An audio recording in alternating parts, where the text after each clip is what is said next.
What is up, everybody? Welcome to day 72 of 75 Hard. My name is Noah Whitman. This is the channel Living the Word of God. Now, pardon me, we still got this big bad boy on right now. Let's give you guys a little update of what's going on. Before I do that, though, we stuck to the diet. We read our pages, our book, and we have, what's the last part? Drink our water. The two workouts, we forfeited them, okay? I had 1 week remaining of the challenge when I broke my elbow, and yeah, in a lot of pain. So I stopped doing the workouts, but stayed dedicated to the diet, which has been really hard because I went to Costco today to tell them about everything, and they were giving out free samples of like chocolates, and I was like, oh, those look so good. But it'll be worth it. It'll be worth it to wait until Saturday. I'm really excited about it. Today, though, I had a meeting with the orthopedic specialist. She was great. Or the nurse for the doctor. She was awesome. She's like, well, before I go there, she goes, I just want to, so did the other doctor tell you much? I said, she's talking about we might be doing surgery or something. She's like, yeah, so we're doing surgery. And I was like, oh, nice. She said, yeah, we're doing it tomorrow. Does that work? I was like, oh my gosh. Okay.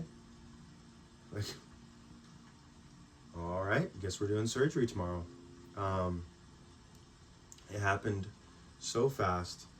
So we're in there doing the paperwork, showing me everything. So what happened was I broke the end of my ulna, which wraps around the elbow and creates a socket for the joint to extend, and it keeps it in socket. You have to do surgery, because if you don't, where the tricep attaches to the ulna right there, if you don't do the surgery, the movement of the tricep will pull that bone farther and farther up the tricep, and you'll chronically dislocate your elbow. So we have to do surgery. It's not something that I cannot do surgery for.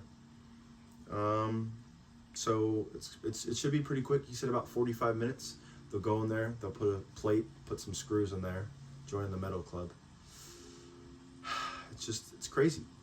It's all happening so fast. And I found that out today around noon. Now I'm going in tomorrow. I have to be there at 12:45 for surgery. Yeah. I'm not getting any younger.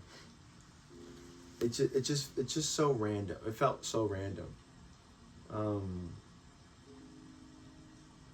I didn't really feel like why me, but it felt random. Today, however, I had to call my dad because I felt quite lonely. He explained it in Bible study, so there's no feeling worse than having people around you and still feeling alone. That's kind of the way that I was feeling. Driving myself to and from doctor's appointments.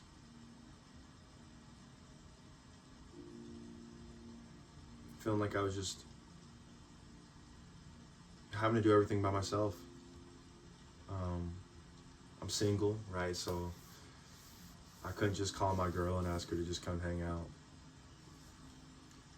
It's a Tuesday, right? Everybody's at work, all my friends, family, they're all working.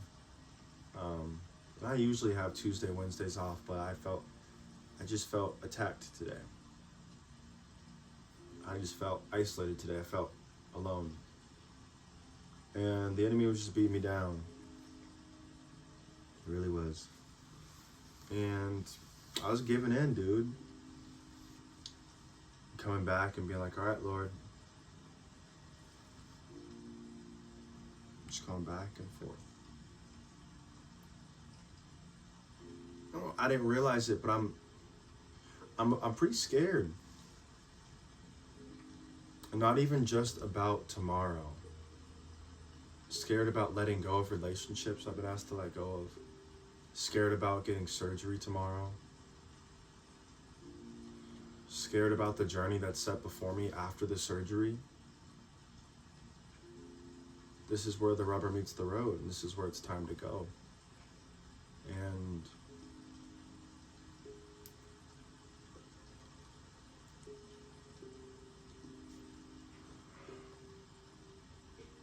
it's much easier to put yourself in a hard situation because you know when it will be over. You know when it will end. You know when you'll come out of it. But when something hard happens to you that you didn't choose, that you don't necessarily know when it'll be over, that's a different feeling. That's where I'm at. Getting surgery. A couple weeks out, I'll be starting rehab. And it's just like, man, all right, this is it. This is happening. My dad made a point today. He said Noah doesn't necessarily like change. He'll rock and roll with the punches, but he doesn't like change. And I had to think about that. I think the hardest part about this whole process is the fact that it's happening so fast. I'm a verbal processor, meaning I have just felt overwhelmed today. I don't even want to talk about it with. But being that change is happening, I think I could agree with him. I'm not necessarily the biggest fan of it. I like consistency. I like repeatability with the occasional spontaneity.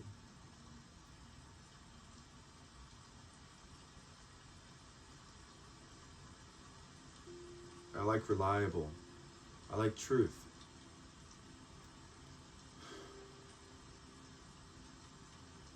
I don't know. Again, I want to reiterate, this is like just a space for me to vent. In part, it's like my digital diary.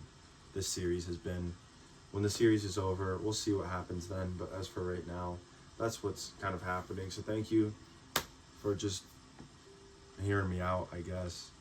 Sometimes I talk about things that I feel like are so deep, and then other times it's just like, I don't know what to do.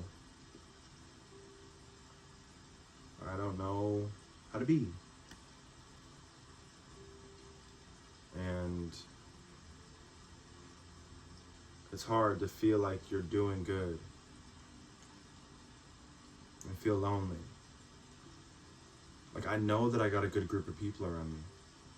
I was just talking to one of my buddies about this the other day. I know that I am rich in friendship and people that, if I don't have anything, I don't have. Some people lose all their money and they don't have anything. But if I lost all my possessions, I'm still rich in friendships and relationships and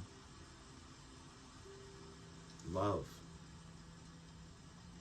And it's funny that I know that, and yet in a moment when I feel down, in a moment when I feel overwhelmed, this lie creeps in that I'm alone. That I'm too much. That people won't show up for me. And so it's been a weird place. It's been a real weird place. So I had to change up my physical space to try to get that same feeling. Like, all right, let's change. Let's prepare change. Change is coming. A lot of change is coming. So I've also just been really emotional. I don't know if that's because of the pain of this. I don't know if that's because I'm having a hard time accepting what's coming. That being change. But my little sister said, of course I'll help you. You're my big brother. And I'm your little sister. And that's what I do. And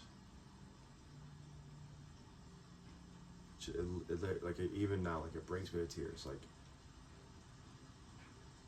she said, of course I'll help you. You're my big brother.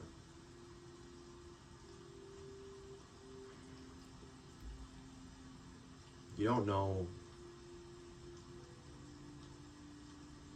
where you need healing until love speaks into it. And she doesn't know. My little sister's disabled. She doesn't know how much she means to me. And I didn't realize how much I had invested into our relationship. Because hearing her say that, I was like, wow, that little girl loves me. And I love her. And it just broke me down. It's like, wow, she cares about me.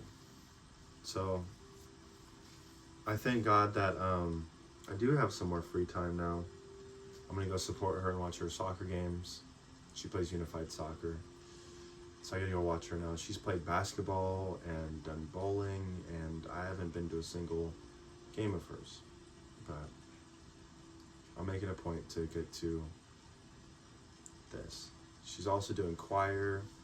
She does it all. I love her so much. So I'm excited to see her, to watch her perform, to see how well she does, how good she does, how well she does. I mean, it makes any sense. So yeah, guys, I don't really have much else to say.